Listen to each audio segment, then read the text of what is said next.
Very recently, there was a very sad news in SCHMRD where a person committed suicide. बहुत चर्चा हुई थी इसके अराउंड में रिगार्ड्स टू प्लेकॉम, प्लेसमेंट कमिटी. उसके कुछ दिन पहले भी एक केस आया था, मैं कॉलेज का नाम नहीं लेना चाहता हूं, where someone in the placement committee was trying to solicitate sexual favors in order to give a girl a chance to sit in one of her dream, some reputed company. So why and what is the function of a placement committee in a MBA college, and what are the politics associated with such a committee in a college? ये आज जानेंगे. So placement committee is a student run committee inside an MBA college that takes care of placement activities.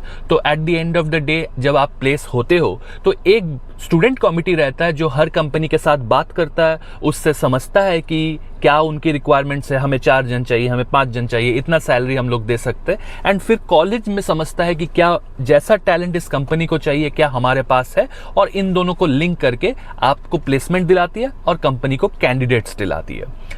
हर वक्त placement committee का नाम आते ही politics का घंटा क्यों बजने लगता है? इसलिए क्योंकि बहुत ज्यादा power in placement committee members के पास रहता है, and I am totally against it. देखिए, स्टूडेंट रन कमेटी है, इसमें ओवरसाइट में भी एक प्लेसमेंट कोऑर्डिनेटर का होगा जो कि एक टीचर रहेंगी, और एक इंसान लगभग 20-25 का गैंग को संभालने के लिए और उनके इंटरैक्शंस जो 400 बच्चे के साथ हो रहे हैं उसको संभालने के लिए काफी नहीं है. And this would continue to be it because college के पास इतना रिसोर्सेज नहीं है, इतने टीचर्स, इतने एडमिन के लोग नहीं है कि वो ये काम कर पाए. तो वो स्टूडेंट्स पे ये चढ़ा देते हैं ये कह के कि this is a exercise that is going to get you ready for your professional career. क्योंकि यहाँ पे भी आप HR के साथ, क्लाइंट्स के साथ डील कर रहे हो, वो तो आपको फ्यूचर में भी करना है. So you are doing it a college, so you are getting a leg up. So that is why when the people in the committee get so much power, they often try to use it in bad ways. क्या है वो चीजें? Firstly, placement committee का लोगों को आप देखेंगे उनके पास हर वक्त 1 जॉब से ज्यादा रहता है, which is absolutely not the rule. College का रूल होता है कि अगर आपको एक जॉब मिल गया बस उसके बाद आप कोई इंटरव्यू में नहीं बैठ पाएंगे. क्योंकि प्लेसमेंट कमेटी लोगों के साथ बात कर रहा है, उनके HR के साथ अच्छा कनेक्ट है, वो लोग मल्टीपल जगहों में बैठते हैं और फिर बेस्ट जो उनको पैकेज मिलता है या बेस्ट जो उनका ड्रीम कंपनी रहता है उसमें वो चले जाते हैं. So that is a very big advantage of joining a placecom, and that is why everyone when they go inside the college they raise their hands to join a placecom. और ये बहुत ही टफ ट्रायल होता है. जो वो 20-25 जन select होते हैं वो बहुत ही मेहनत मुशक्कत के साथ घुसते हैं, लेकिन ये उनके पास एक अनफेयर एडवांटेज है. तो रिवर्स अगर देखें, अगर आपके साथ किसी का 36 का आंकड़ा है, आपको कोई पसंद नहीं है, तो आप उसका करियर का डंडा भी कर सकते हैं. मतलब आपने इंश्योर किया कि यार मुझे पता है ये मार्केटिंग का बंदा है, तो ड्रीम इसका HUL और प्रॉक्टर एंड गैम्बल ही होगा. तो जब CV शॉर्टलिस्ट होता है ना, तो वो साइट से उसको निकाल सकता है, वो HR से कह के उसको हटा सकता है, या फिर कुछ भी कर सकता है. वो इंश्योर कर सकता है कि आपका शॉर्टलिस्ट में नाम तक नहीं आए. So ensuring that you are in good terms with a placement committee is imperative for you to get a good job after your MBA. ये एकदम नो ब्रेनर है ये. नेक्स्ट है, प्लेसमेंट कमेटी का ऐसा पावर होने के लिए वो कभी कभी आपसे अनअचीवेबल टास्क करा लेती है. अचानक रात को 3 बजे एक ईमेल आएगा कि ये कंपनी आ रही है, इसके लिए ये चीजें चाहिए, 4 बजे तक इसको खत्म करके हम मुझे भेजो. 3 बजे ईमेल आएगा रात का, ठीक है, and you have to do it.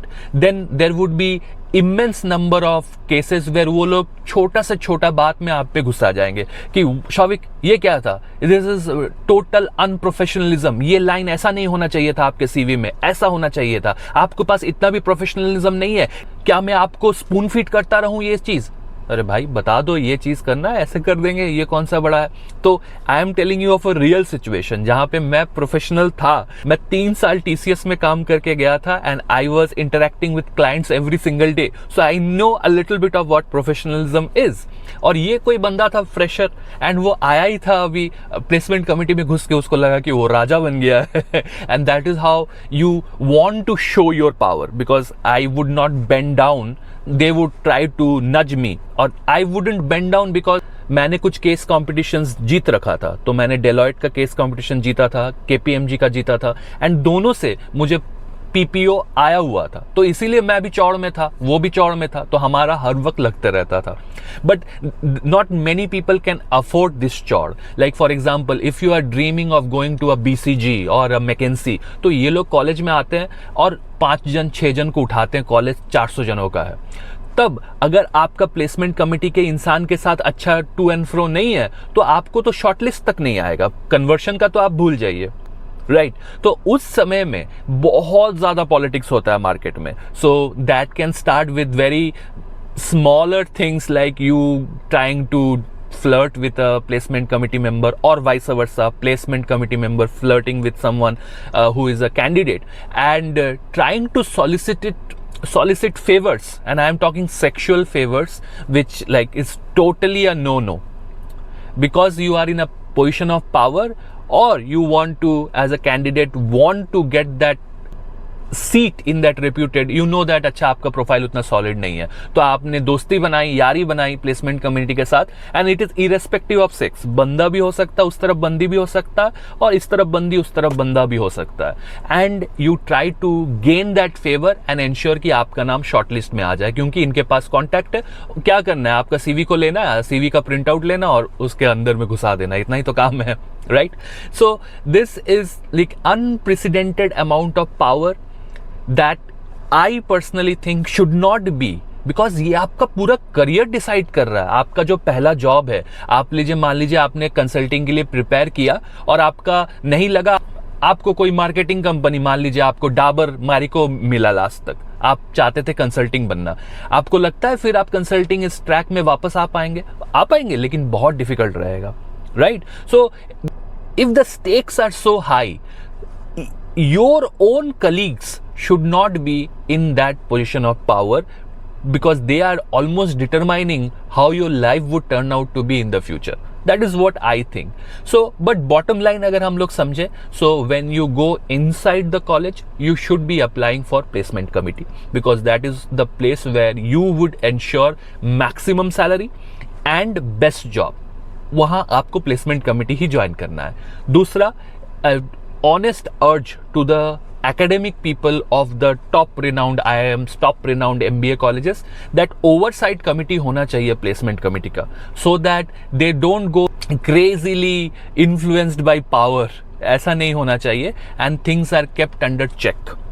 And finally, तो अगर तो आप placement committee में नहीं घुस पाए, तो ensure करें कि आपका रिलेशनशिप जो प्लेसमेंट कमेटी के साथ है खराब ना हो, उसको मेंटेन करने का कोशिश करें, एंड नेटवर्किंग करें. ये प्लेकॉम के साथ अच्छा रिलेशन है, ये प्लेकॉम के साथ अच्छा रिलेशन है, एंड जो पोजीशन ऑफ पावर में है, जैसे कि मान लीजिए आपको पता है कि ये जो 5-6 क्लाइंट्स है, HUL, प्रॉक्टर एंड गैम्बल, ये बंदा मैनेज कर रहा है, तो वहां पे इंश्योर करते रहिए कि आपका रिलेशनशिप भी अच्छा है, and you always try to show the points in your CV that actually make you a good candidate who would do good in an institution like a HUL or a PNG. वैसे ही अगर आपको BCG, McKinsey में है, तो आपने show करा कि अरे देखो मैंने इतने सारे केस स्टडी कॉम्पिटिशन्स मैंने पार्टिसिपेट किया है, मैं अभी केसिंग पॉइंट पूरा सॉल्व कर चुका हूं, तो आप उनको बताते रहिए कि what progress you are making in your present life or you have done in your past life that actually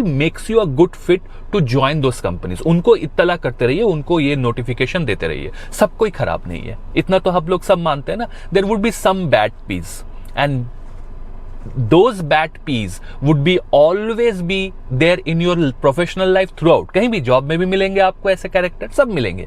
तो वहां पे इसको कैसे मैनेज करना है, यही तो लाइफ का लेसन है. कॉलेज में ही आपको पहला इसका टेस्ट मिलेगा, but I am sure that you would be able to navigate it quite easily. That is my wish. Let me know how you like this video. Like and subscribe, and I will meet you in the next one. Jai Hind.